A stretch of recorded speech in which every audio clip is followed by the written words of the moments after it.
नमस्कार दौड़िया voice box को आपन को स्वागत। आज आम शुणा मुंशी प्रेमचंद को एक अमर कृति बुढ़ी काकी। कह जाए बुढ़ापाटा हो पिलादिनर शेष पर्याय।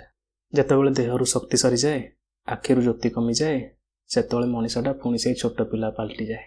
बुढ़ी काकी जीवन भी एमती थिला। तांकर सबु संपत्ति सबु जमीबाड़ी से निज पुतुरा बुद्धिराम नारे लिखि देइथिले।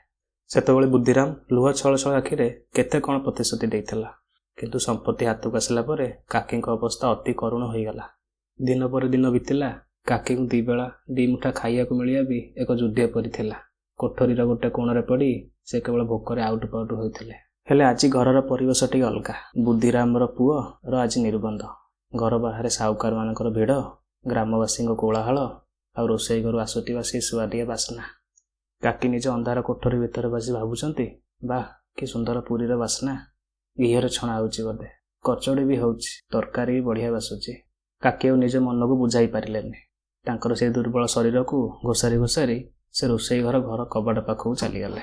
सेठी देखिले रूपा निया पाखरे बसी पुरी छाणुची। काकी लोभरे पचारिदेले, माँ गोटे पुरी मिलिबो कि? रूपा आम बुद्धिरामर स्त्री रागरे गरगर होई कहला, ए बुढ़ी तोते टे शरम लगुनि? एटी अतिथि माने बसचंती, केई खाई नांती, तू आसी बसीगलुनि? अलेखिणी जा एठू, समस्ते खाई सारे तोते दिया जीवो। काकी आखिरु लुह झरीगला। से किछि कहिलेनि। पुणी निज से अंधारी कोठरी भितर को घुसुरी घुसुरी पळाइले। समस्ते खाइले, हस खुशी कले, हेले बुढ़ी काकी को केही मने पकाइले नहीं। बुद्धिराम भी निज परिवार मोहरे अंध होई काकी को पचारला नहीं। राति अध हेलाणी, चारिआडे सुनसान, किंतु काकी पेट बोकरे जलुची। ठीक सेतिक बेले बुद्धिरामर छोट झील लाडली चुपचाप किछि पुरी धरी काकी पाखक आसिला। आवासी कहला, काकी काकी उठ, मु तुम पई पुरी आनिछि, खाई दियो। काकी सब पुरी तक खाईदेले, किंतु काकी पेट भरिलानि। से पचारे, माँ आउ किछि नाही? मो भोक मरुनी। लाडली कहला, नाही काकी, काले पुरी सरीजीव आ बोउ गाली करियो बोली मु अल्प नुचेकी आनिथिले।